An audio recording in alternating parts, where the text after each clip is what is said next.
윤석열이 친일 구력 외교를 하고 다녔지 않습니까? 앞으로 4월 달에 또 미국을 방문하는 이런 문제도 있고요. 이제 동학농민혁명을 넘어서서 가본 농민 전쟁이, 저는 전쟁이라고 말하는 게 맞다는 생각을 많이 합니다.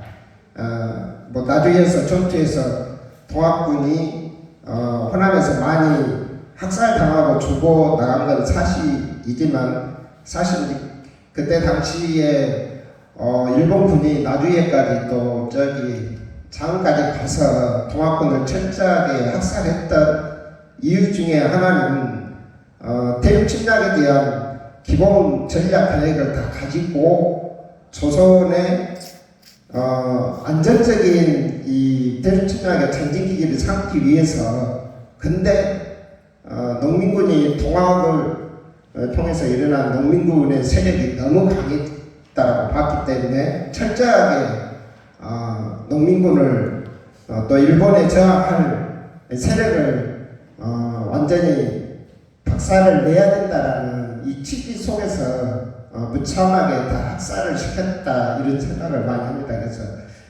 앞으로 교수님 강의에서 좀 더 저희들이 이런 동학군 내지는 가번 농민 전쟁에 대해서 접근할 때 현재 정세가 그때 당시 일을 뭐 이렇게 새롭게 알아보자 하는 것보다는 그때의 일이 지금 130년이 지난 이 시점에서 우리나라가 대외적으로 국제 정세에서, 한반도 주변 정세에서 어떻게 또 크게 변하지 않고 똑같이 다른 형태로 계속되고 있는가를 좀 이렇게 잘 조명해서 이야기해 주시면 가슴 아픈 내재적인 좀 이런 아픔도 선양을 해 나가는데 조금 더 보탬이 되지 않을까, 이런 더 이제 말씀 요청을 드립니다.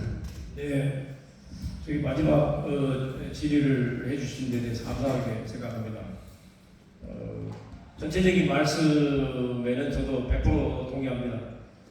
그 당시에 일어났던 그런 사건들이 지금의 우리 한반도를 둘러싸고 있는 이런 정세와도 그대로 이어지고 있는 거 아니냐, 그 부분에 대해 어떻게 생각하시냐, 그런 질의로 받아들입니다. 네, 맞습니다. 그 당시 선생님들은 아시다시피 역사라고 하는 것은 지혜를 주는 학문이거든요. 그러려면은 전 국민은 우선 자기 조상의 역사, 그리고 자기 향토사, 그 다음에 자국사. 근데 자국사에서 머물러서는 안 됩니다.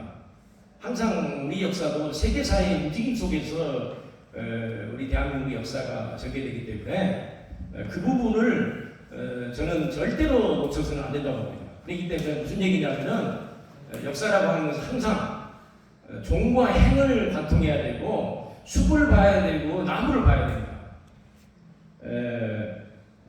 그런 차원에서 여러 선생님들이 그 당시에 벌어진 대사건은 그 제국주의 시대였습니다. 그래서 후발 주자인 일본이 그 메이지 유신 이후에 제국주의 국가로 출범이 되면서 그래서 일으킨 전쟁이 바로 청일전쟁이 있지 않습니까? 이 청일전쟁이라고 하지만은 사실은 청일전쟁의 시작이 바로 일본군에 의한 그 경복궁 점령입니다. 그래서 그 연장선에서 아까 제가 말씀했듯이 일본군이 1894년에 그 히로시마 대본영을 설치해서 두 가지를 제압을 해야만이 일본이 뜻을 펼쳐나갈 수가 있다. 그래서 우리 조선의 상국인 청나라분들을 몰아내고 대신에 가장 반일 세력인 동학 농민군 세력을 제압하기 위해서 들어온 거죠. 그리고 이제 청일전쟁이 어느 정도로 마무리가 되면서 마지막으로 그 동학 농민군 편향 전투 이후로 또 아까 얘기했던 3개 최정예 부대가 내려와서 이루 말할 수 없는 학살을 하게 되고, 그러면서 이제 일본은 그 그 친일 개화 정권을 유지하지 않습니까? 경복궁을 1894년에 점령하고 그것도 부족해서 이놈들이 1895년에 또 민비 시해 사건도 경복궁 점령 사건입니다. 이러면서 일본은 제국주의 국가로 이제 우뚝 솟았고 더 제국주의 국가로 발전하기 위해서 일본이 벌린 게 바로 러일 전쟁입니다. 그래서 러일 전쟁에 승리하면서 바로 을사 조약이 체결되면서 우리는 식민지로 전락을 해버린 거예요. 그러니까 일제강점기는 40년의 역사입니다. 그러면 이 청일전쟁과 러일전쟁의 그 연장선은 지금 그 마지막 지휘자께서 말씀했듯이 저는 계속 이어지고 있다고 봅니다. 지금은 무슨 얘기냐면은 지금 우리 한반도가 38선이 단순한 38선이 아닙니다. 지금 한반의 정세와 똑같습니다. 38도선의 그 위에 그 북한과 가장 친한 나라가 중국이 있고 바로 러시아가 있습니다. 또 우리 경우는 우리와 군사동맹을 맺고 있는 미국이 있고 그래서 지금도 마찬가지입니다. 결국은 중미가 결국은 이제 지금 갈등을 하고 있는데 중국과 미국이 그 전쟁을 벌였을 때 지금 아까도 제가 잠깐 말씀을 드렸습니다만은 이 전자권이라든지 이 나라가 날아가려면은 그 국민이 주권을 가지려면 군사 주권을 확보를 해야 되는 것이고 그 부분에서 저는 우리 동학 선녀들이 얘기했던 5천만이 다 보국안민의 주인인 겁니다. 이건 무슨 대통령실에 있는 이거 아무개가 대한민국의 주인이 절대 아닌 겁니다. 그래서 저는 그러한 지금 자세로 5천만이 그 주인이다. 그래서 결사항대를 한다면은 저는 그 중미의 그런 그 갈등이나 충돌 이런 부분도 저는 해결할 수 있다고 저는 봅니다. 이상입니다. 예, 아무튼 이제 마치려고 합니다 이제. 예? 간단하게요. 영어 하나만 받고 이제 질문을 안 받겠습니다. 나주가 호남 초토형 있었잖아요. 전국 현안 속에 나주가 어떻게 차지하고 있는지 여기 전라 호남 초토형 있으니까 예를 들어서 전라도에서도 전북연장군도 이쪽에 와가지고 서울로 압송됐잖아요. 네, 그래서 전체 전국적으로 현황을 간단하게 하면은 나주가 차지하는 위상을 좀 알 수 있을 것 같아요. 네, 아주 좋은 질문을 하셨습니다. 그 고종과 그 개화파 정권에서는 그러니까 민비 정권이든지 친일 개화파 정권이든지 공통점은 뭐냐면은 동학농민 세력은 압살해야 됩니다.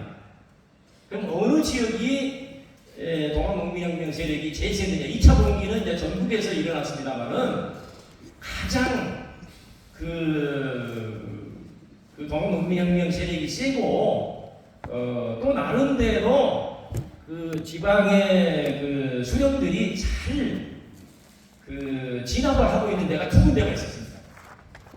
거기가 어디냐면은 충청도에 그 홍주가 있습니다. 홍주목이라고 합니다. 거기에 홍주 목사가 이승우가 있습니다.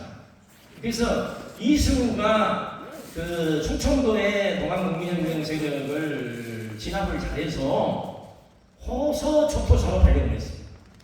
그래서 그때도 일본군하고 이승우가 힘을 합쳐서 그 충청도의 동학농민혁명 세력을 괴멸시켰습니다.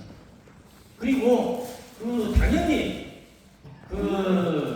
동학농민혁명의 발상기가 1차 혁명이 무장에서 일어나고 고부공기는 1월이고 그리고 전북 또 우리 전남 호남 지역에서는 53개군의 집강소가 설치가 되어 있기 때문에 그 중에서 지금 지리에서 나왔습니다만은 유일하게 집강소가 설치가 안 된 데가 바로 이 나주목이었죠.